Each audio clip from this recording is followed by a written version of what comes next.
red fascist extremists of the ideology of reverse racism have blocked the Save Europe Act. Millions of European citizens have signed this act to say Westerners, which they all are, based in Western civilization, should have the right to say whether they're going to replace the population with non-Westerners.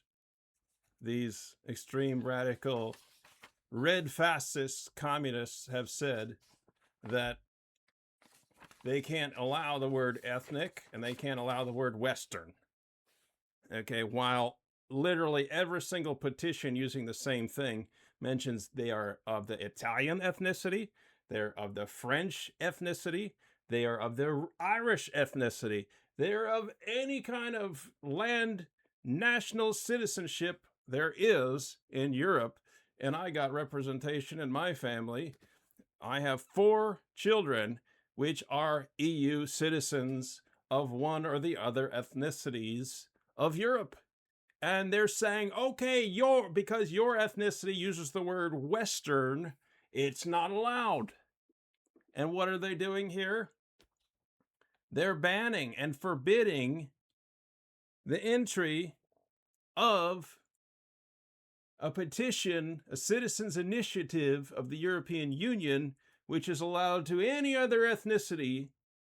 You can say Italian, but as soon as you say Western, somehow it's not allowed. So non-Western would mean anyone who's not citizen or based in a democratic society. And now they're placing values of a non-democratic society.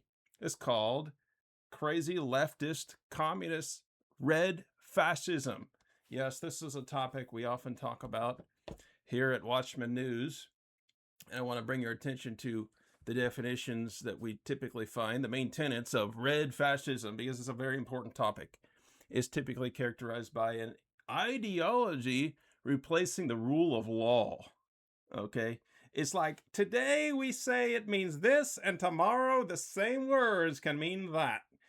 How can you have that when it's about protecting your EU citizens and you suddenly say EU, actually all of them are Western. Whoa, all those states, at least the basis, some later ones are called Central, but the basis is Western European. My goodness, is it so offensive to say Western? And suddenly, while petition upon petition have been on basis of protecting ethnic boundaries, protecting ethnic this of Europeans, like let's say Italian or Greek or whatever, Norwegian, that those ethnic distinctions are protected. Now suddenly, if you say Western, which is comprising of all EU countries, at least they're founded in that system of democratic governance, suddenly now it's blocked. Why is that? It's because right here, centralized power replacing local self-government. The rights, wealth, and influence of the established citizenry is being usurped and politically redistributed. Yes, it's physically and politically redistributed by whatever means necessary. And this is the core of the whole thing. If they want to say, well, we're bringing in 10 million of the people out of the darkest part of the Congo. Okay, that's wonderful. You know why it's wonderful? Is because that'll mean we're going to redistribute the wealth. That's why it's so good, because it serves communism. It serves red fascism.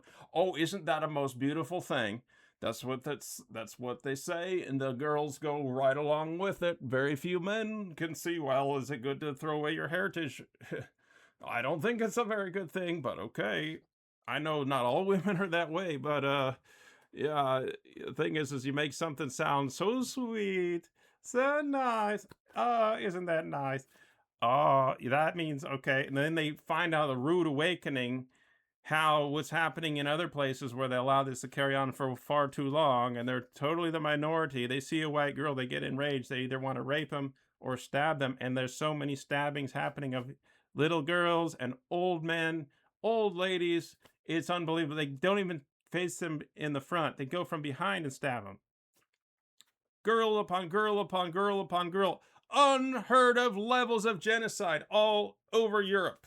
And I got 3 young girls. And you're saying to me, oh, by the way, red fascism, our ideology can reverse definition. If you're a citizen, your rights get screwed over. But the foundation of the EU charters say that the recognition of the EU citizens have the most important position of the whole thing. And if you're saying non-citizens have nothing to do with it, but they're going to usurp over all your rights just because they're a non-Westerner, non-EU citizen, now they have a right. There's no, that doesn't even exist in there. Now, if you look at what's happening in Spain, they are just flooding the border like they have been all the time. Tens of thousands just flooding. And now, as soon as they arrive, just like they just said 500,000 of them illegals now get full citizenship rights. That means they get free reign over all of Europe to take over, to do whatever the hell they want. They're just celebrating like you wouldn't believe. The people have never heard of democracy, never even imagined any of the things we grew up in our rule of law and system. They don't want any of our system, and they're coming over in droves. They're just like going at it. Okay, dissent being suppressed. Wow. So literally, the dissent is so suppressed.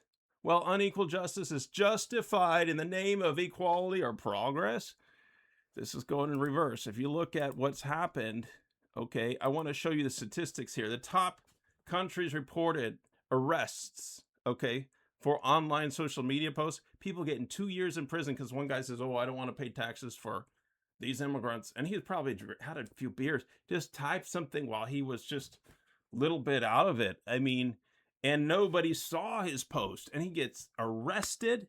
He gets thrown in jail for the democratic process of representation. Literally, he doesn't get represented. Okay? He doesn't get the democratic process. That is the definition of the fascist communism.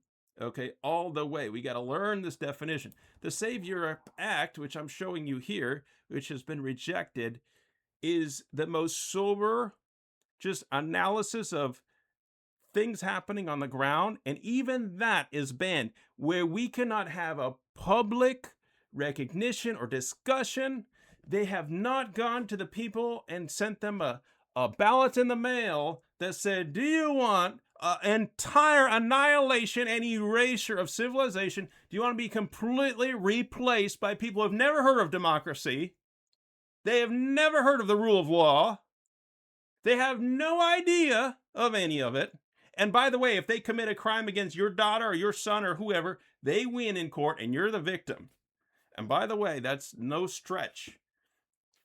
Okay? No one got asked if they can throw away all those definitions of the EU supposed to protect, called the citizenship of an EU state, in favor of someone they never met, they don't know who they are, and they're not allowed to come in to the border, and it's illegal to, it is insurrection against your own state if you use force to say, oh, you got to accept that.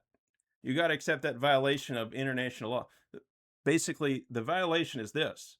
They have to stop in the first safe country. And there's only neighboring Arab states over there, for example, or in Africa. They have to go through 10 African countries, and each one of those are safe before they get up to the European state, if it is truly an asylum application. Just like Trump fixed that with Wade in Mexico. You know, there's your first safe country right there. Go apply there. So you see, that solved everything there. Okay. And here you got Nigel Farage. He is showing footage of it. He's talking about it, raising an alarm. And this is the example of the red fascist communists. It's the brutality of the red fascist communists who just subjects us to this kind of stuff for the redistribution of the wealth and power. It's a foreign. It always has this element of taking away from the citizens of the original owners, and it's taking what they own. This is what it's all about. Taking your daughter, it's not taking your daughter physically right then and there. All right, one generation later, they inherit the land period, because they're the only ones having the babies. You're all told it's bad to have babies. Okay, so that's another way they do redistribution of the wealth. That's called Red Fascism 101. All right. Then you got other things they're doing. This is also what Red Fascism does. Banning street evangelism. Here is a great example of a leftist who goes to, for example, Mondami's, New York, and wants to say, oh, I got accosted by street evangelizing Christians. She says, I live in New York, especially to avoid this crap, right? She came to New York so she wouldn't have to be bothered by street preachers. Well, guess what? They only ban that in red fascist countries. One of the countries that just recently banned street preaching and preaching outside of a church is Russia. Okay, other countries like North Korea and China are well known for banning such. And she thinks, yeah, well, that's not the way it works in America, okay? At least the leftist activists are consistent. It's not a Freudian slip on her part. She always didn't want that, where she says, oh, one day she says, oh, it must be strange, and we don't want to, people who have differences, we shouldn't be trying to discourage them. But then she goes and finds a Christian and wants to discourage them and posts it, so strongly against them. This isn't a Freudian slip. This is typical red fascist nihilism. It's a pattern. So we have that. We're sharing there. It cannot be understated how much of the biggest part is the control of dissent. The only people who have immunity are people like Nigel Farage, because they're in the Congress. They have that little bit, or the parliament. They have that little bit because they're actually registered as a party. That's the only way it's protected. And we might all have to go register as a party if we want our voices heard, if this continues on any longer. Okay. Trump was not saying it in a bad way when he says, politics will probably erase the Christians, or they're going to, ban your religion is what he said, not erase us. But he will ban that, not he would, but the leftists, they tried to ban him. We got him almost 100 years in jail, right? So I also wrote a little article on the Save Europe Act and the Red Fascist centralization. This is a grand topic. We're going to be showing this all the time, of different aspects of the whole thing on these main tenets of red fascism. So do like, follow, and subscribe. I am Dr. Stephen M.K. Brunswick, herein to discuss this Save Europe Act, this problem. And we need to let people know, spread the word. It needs to get signed. They need to fix the definitions. They need to stop the red fascists blocking. It's really an important correction that needs to happen. Basically, the definition of Western should not be off the table, because, look, all the EU states are Western. All right, take care, and may God bless you.